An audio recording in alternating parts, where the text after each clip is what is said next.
Sir, ಈಗ ಪೇಜಾವರ ಸ್ವಾಮಿಗಳು ಹೇಳ್ತಾರೆ ಈ ರಾಮ ಮಂದಿರ ನಿರ್ಮಾಣಕ್ಕೆ ಏನಕ್ಕೆ ಒತ್ತಿಗೆ ಕೊಟ್ಟಿದ್ದಾರೆ, ಎಲ್ಲರೂ ಕರಿ ಅವಶ್ಯಕತೆ ಇಲ್ಲ. ಶೆಟ್ಟರು ಸೌದಿ ಅವರು ಹೇಳ್ತಾ ಇದ್ದಾರೆ.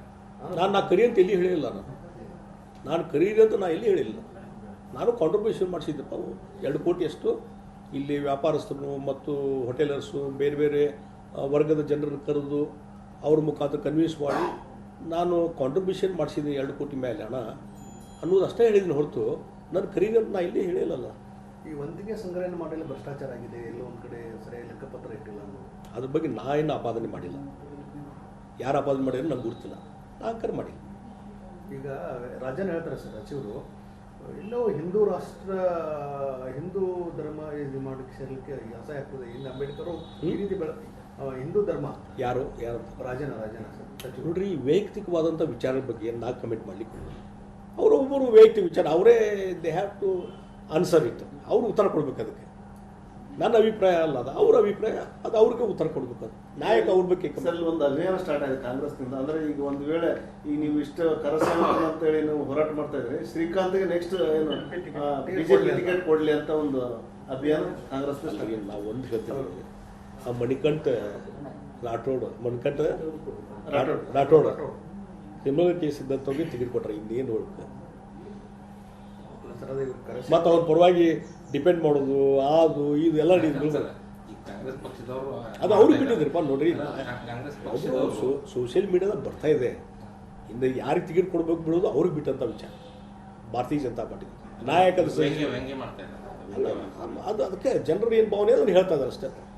ಜನರ ಮನಸ್ಸಿಗೆ ಹೇಳಾಕಂತಾರೆ.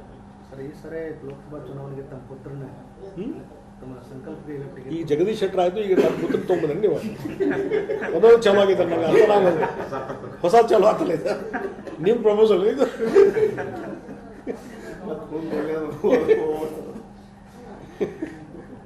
ಸರ್, ಅದೇ ಈಗ ಕೇಸದ್ದು ಒಟ್ಟು ಓವರಾಲ್ ಏನು ಇಂಪ್ಯಾಕ್ಟ್ ಆಗ್ಬೋದು, ಏನು ಅನಿಸ್ತದೆ ನೋಡ್ರಿ, ನಾ ಏನಂತೀನಿ, ಇವೆಲ್ಲ ಎಮೋಷನಲ್ ಇಶ್ಯೂ ಮೇಲೆ ಭಾಳ ದಿವಸ ನಡೆದಿಟ್ಟು ಇವೆಲ್ಲ ತಾತ್ಕಾಲಿಕ. ನಮ್ಮ ಪರ್ಫಾರ್ಮೆನ್ಸು, ನಮ್ಮ ಬಿಹೇವಿಯರು, ಪಬ್ಲಿಕ್ಕು ನಮ್ಮ ಕಾಂಟ್ಯಾಕ್ಟು, ಈ ಭಾಗದ ಜನಪರವಾದಂಥ ಕೆಲಸ, ಈ ಭಾಗದ ಅಭಿವೃದ್ಧಿ ಕೆಲಸ, ಇವೆಲ್ಲ ಕೊನೆಗೆ ಚುನಾವಣೆಯಲ್ಲಿ ವರ್ಕೌಟ್ ಆಗ್ತವೆ. ಎಮೋಷನಲ್ ಇಶ್ಯೂ ತಾತ್ಕಾಲಿಕ. ನಾವು ಮೊನ್ನೆ ಹೇಳಿಲ್ಲ, ದತ್ತಪೀಠದ ವಿಚಾರ. ದತ್ತಪೀಠದ ಆಂದೋಲನ ದೊಡ್ಡ ಪ್ರಮಾಣದಲ್ಲಿ ನಡೆದಿದ್ದು ಚಿಕ್ಕಮಗಳೂರಲ್ಲಿ. ಮೊನ್ನೆ ನಡೆದಂಥ ಅಸೆಂಬ್ಲಿ ಇಲೆಕ್ಷನ್ದಲ್ಲಿ ಯಾಕೆಲ್ಲ ವಾಶೌಟ್ ಆಯಿತು? ಬಿ ಜೆ ಪಿ ಇಡೀ ಜಿಲ್ಲೆಯಲ್ಲಿ ವಾಶೌಟ್ ಆಯಿತು. ಮತ್ತು ನಾನು ಮೊನ್ನೆ ಹೇಳಿದೆ, ಅಯೋಧ್ಯೆ ಇಶ್ಯೂ 91ರಲ್ಲಿ ಸ್ಟಾರ್ಟ್ ಆಯಿತು, ಅಲ್ಲಿಂದ ಇಲ್ಲಿವರೆಗೆ ಬೆಳವಣಿಗೆ ಆದಮೇಲೆ ಇವತ್ತು ಕರ್ನಾಟಕದಲ್ಲಿ ಒಂದಿಷ್ಟು ಇಂಪ್ಯಾಕ್ಟ್ ಆಗಿ ಮತ್ತು ಬೇರೆ ಬೇರೆ ಉತ್ತರ ಭಾಗದಲ್ಲಿ ಆಯಿತು. ಕೆಲವು ಕಡೆ ರಾಜ್ಯಗಳಲ್ಲಿ ಅಧಿಕಾರ ಬಂತು, ಹೆಚ್ಚಿನ ಸೀಟು ಬಂದು. ಆದರೆ ಅದೇ ಇಂಪ್ಯಾಕ್ಟು ಅಯೋಧ್ಯೆ ವಿಚಾರವಾಗಿ ನಡೆದಂಥ ಹೋರಾಟ, ಅದೆಲ್ಲ ಇಂಪ್ಯಾಕ್ಟು ತಮಿಳುನಾಡಿನಲ್ಲಿ ಯಾಕಾಗಿಲ್ಲ, ಕೇರಳದಲ್ಲಿ ಯಾಕಾಗಿಲ್ಲ, ವೆಸ್ಟ್ ಬೆಂಗಾಲ್ದಲ್ಲಿ ಯಾಕಾಗಿಲ್ಲ, ತೆಲಂಗಾಣದಲ್ಲಿ ಯಾಕಾಗಿಲ್ಲ, ಆಂಧ್ರ ಪ್ರದೇಶದಲ್ಲಿ ಯಾಕಾಗಿಲ್ಲ, ಇವನ್ ಮಹಾರಾಷ್ಟ್ರದಲ್ಲಿ ಯಾಕಾಗಿಲ್ಲ? ಈ ಪ್ರಶ್ನೆಯನ್ನು ನಾನು ಕೇಳ್ತೀನಿ. ಅಲ್ಲಿ ಶಿವಸೇನಾದ ಅಲೈನ್ಸ್ ಇಂದ ಅಲ್ಲಿ ಬಿ ಜೆ ಪಿ ಅಸ್ತಿತ್ವಕ್ಕೆ ಬಂತು. ಪಂಜಾಬ್ದಲ್ಲಿ ಅಕಾಲಿದಳದ ಅಸ್ತಿತ್ವದಿಂದ ಬಂತು. ಬಿಹಾರದಲ್ಲಿ ಜೆ ಡಿ ಯು ಕೂಡ ಅಲೈನ್ಸ್ ಮಾಡಿದ್ರಿಂದ ಬಿ ಜೆ ಪಿ ಬಂತು.